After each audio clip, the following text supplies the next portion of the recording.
Hi crafty friends, this video is a little different than usual. These are button art frames that I've made in a shaker box style that are going to be teacher gifts for my daughter's two teachers.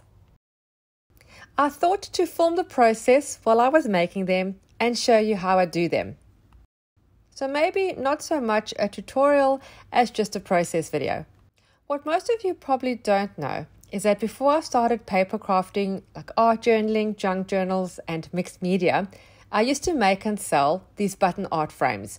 Not always in the shaker box style, that's a unique design I've used for my teacher gifts, but in frames. Here are some examples of what I used to make quite a few years ago. These were all made to order, custom designs. The most popular design that I used to make was little baby footprints in either pink or blue, mostly, that would include the baby's birth details. I made many of these. And then the button supplier that I used, where I used to get my buttons in bulk, decided not to sell buttons anymore. And I just couldn't carry on with this hobby and make it affordable if I was paying a small fortune for buttons. So the button art slowly disappeared from our craft room, and now I only really do it for teacher gifts with any buttons that I have remaining.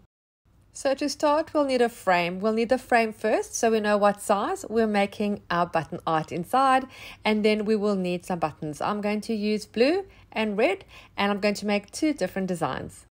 Now, I don't only use buttons. I find that a little boring. I like to add beads and gems, and even you'll see there I have the ribbon, which I use to make little knots and fill little gaps.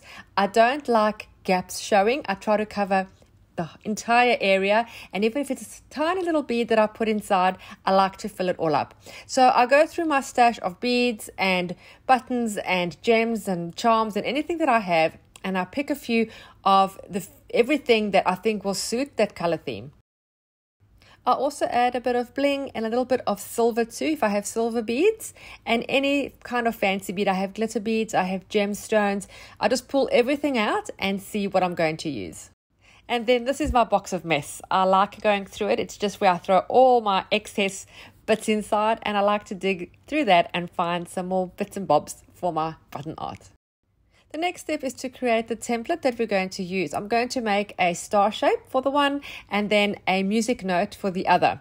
So this is for the classroom teacher. She's going to get a star. I want it slightly bigger than what I have the template already because I wanted to fill the frame a bit more. So I've just traced around my stencil. I've got a whole heap of different stencils from all the different shapes I used over the years, and then I just check it against the frame.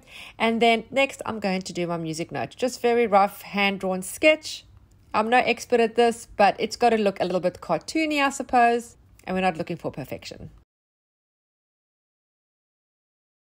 And then once I have my template, I'm going to cut out each shape in a coordinating color. So for the blue buttons for the star, I'm going to cut it in a turquoisey blue cardstock paper, and then red for the music notes.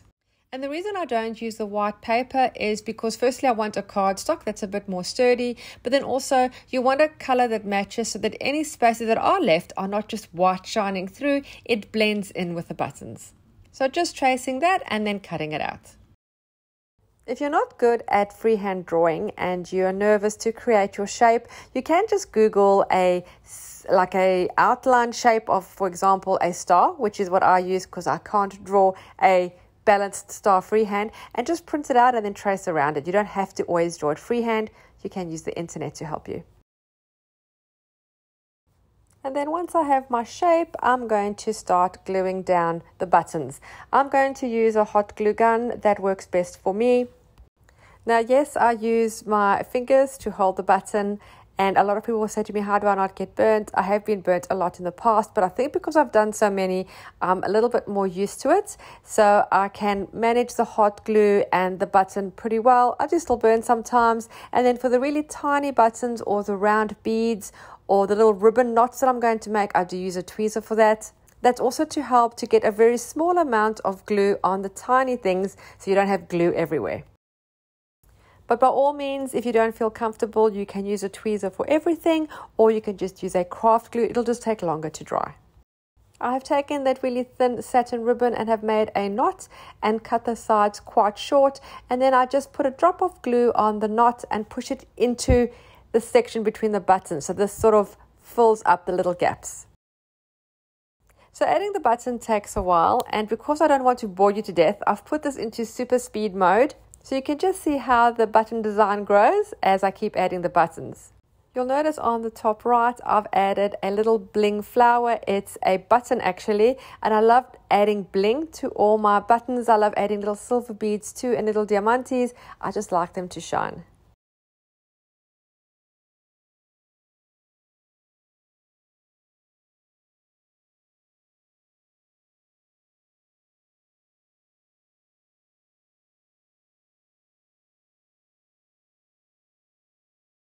Another point of interest, I've put a piece of silver thread through one of the buttons and tied a really big bow. I'm going to stick that down in the bottom left hand corner.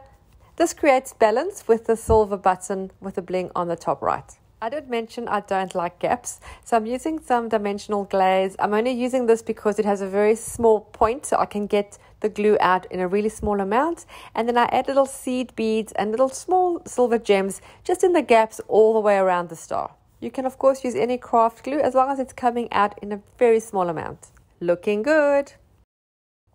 Next I'm going to do exactly the same with the red one. Again, I'm going to put this in high speed. Thinking now I should have maybe just done a time lapse, but next time. The music note is for the performing arts teacher.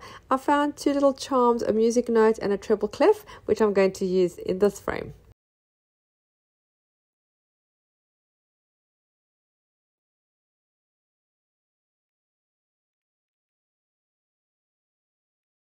Again, adding some silver thread through one of the buttons and tying a bow.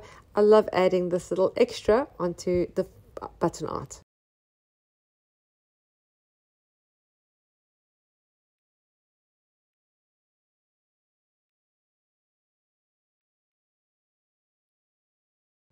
And yes, there are lots of stringy bits from the hot glue.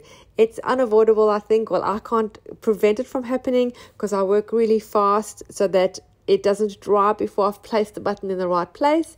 And all I need to do then is just remove the stringy bits once I'm done or during the project and the process. And either using a tweezer or just using my fingers or gently rubbing, depending the surface, to get rid of the stringy bits.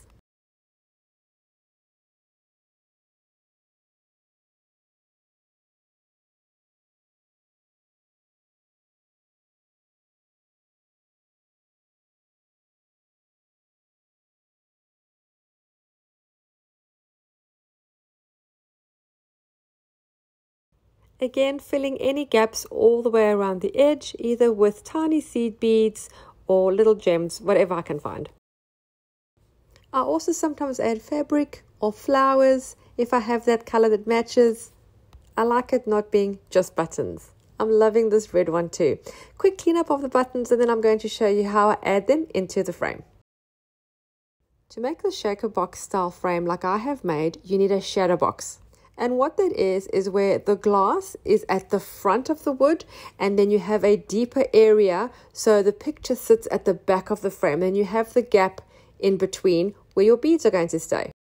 These frames come with a frame mount and I'm going to use the one to cut out the size of my background paper. I'm just going to use a white paper. This is actually a piece of scrapbook paper that has got a design on the one side but it's plain white on the other, so I'm just going to trace around for the size and then cut it down.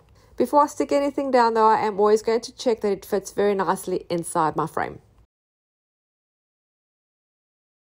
For the second frame, I'm going to actually use the frame mount that comes with the frame and I'm going to add a piece of sheet music inside the gap, adding this with some double-sided tape along the four edges around the inner part of the frame mount.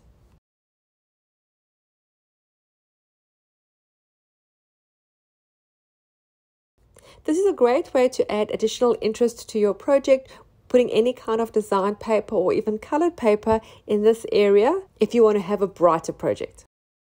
And then I always add the teacher's name and who it's from and then a little quote of some sort. I do this handwritten on a piece of paper. For this one, I'm just using a piece of white copy paper, nothing too fancy. I just cut 2 rectangles, roughly the size that I think I'll need. And also, you have to just check that it suits where you're going to put it on your frame. It's not too big or too small. I'm using a black fine liner pen, and I'm really writing just simply. I'm not using any kind of cursive or brush script, just as plain as I can, well spaced out. I write the teacher's name, my little saying. This one will say, "Thank you for the music," and then love, and then my daughter's name and the year 2023. And then with the fine liner, I just go at the edge of each letter and make little circles. So it sort of enhances each letter and makes it look a little bit more fancy or cartoony. I really like the style for these frames. The star frame has sort of been my go-to for the last couple of years. I just love the way it looks, and the saying that I use is, if I were a star, I'd pick you to be my sun because you always make me shine. I think that's pretty sweet. Another one is making a flower shape and saying, "Thank you for helping me grow." I have 3 kids, and the problem came in is if the oldest child gave this gift to his teacher, and then a couple of years later, one of my daughters had the same teacher, and I didn't give them another button frame. I think it's a little too much. I'd have to think of another handmade gift to make them. I may show you those one day too.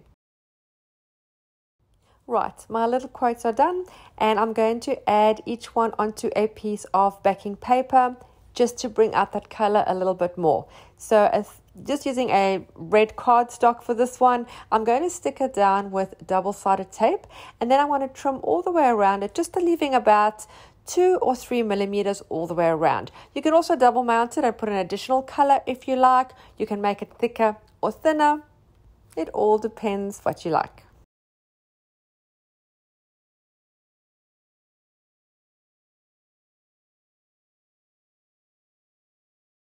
And then a turquoisey blue for the second frame. Using my cutter for this to try and get as straight lines as possible.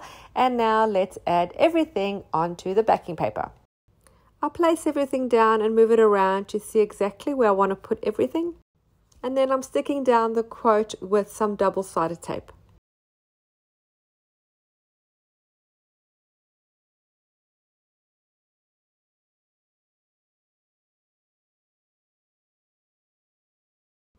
The button music note, I will use hot glue for this to make sure it adheres well. I squeeze a generous amount along all the areas, and then when I put it down, I press it down really, really well.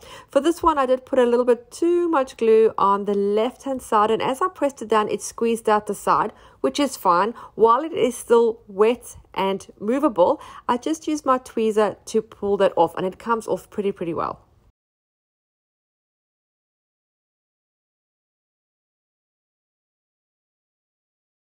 I want to then add a few more red elements. I have a wooden heart button that I'm going to add, a star button, and then a little music note in silver. It's a little charm, and then another little gemmy kind of heart that I'm going to add. Just a few things here and there which I think fill the page really, really nicely. I'm going to stick these down also with the hot glue.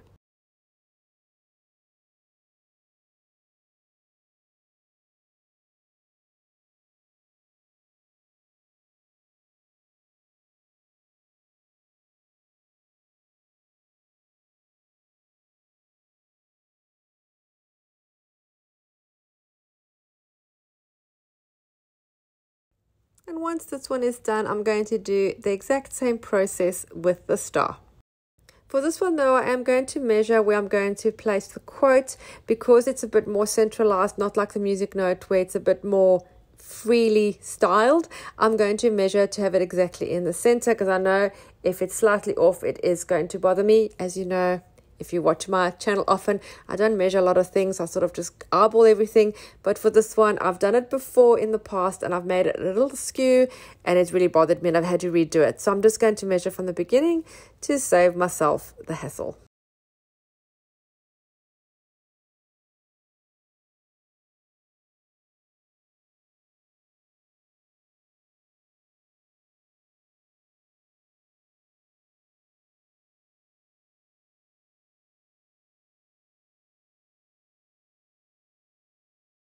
I made the marks in pencil, then just erased them because they were light enough, and then adding the hot glue to the star and pressing that down well.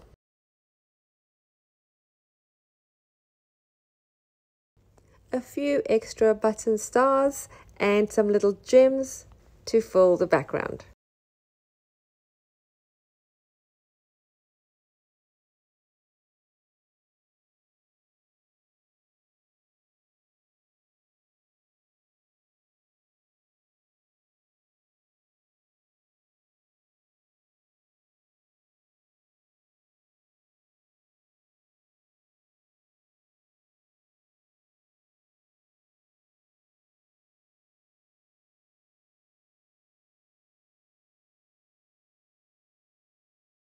And now to add them to the frame. What I didn't show in the video is that I do take the glass out of each frame and use some Windex and a cloth to clean it really well so there's no fingerprints. And then I'm going to empty 2 packets of seed beads into the frame. You can put as many or as little as you like. You can also add extra charms. And then I'll place my art on the top facing down and then the backing board and close it off. I'm also going to add my business card just for fun on the back. And there's our first shaker box. Doing exactly the same process for the second frame. If you're not using a shaker box style and using a shadow box, that's fine too. You can use a regular frame, just obviously you're going to leave the glass off. The glass is not going to fit with all the chunky buttons on the top. For this one, I'm moving the hanging hook to the top as this frame is going to hang horizontally, whereas the other one is vertical. I really hope you enjoyed watching this video of me making teacher gifts with button art. I really love the way they came out. The colors look great. And then the way I present them is I use a piece of coordinating ribbon that I tie around each frame. And then I have a little card that's printed that says, "I'm handmade and fragile. Please handle me with care," that I attach to the top of the ribbon with a bow. Thank you so much for taking the time to watch. I really hope you enjoyed it. Don't forget to subscribe. Happy creating, and I'll see you again soon. Bye.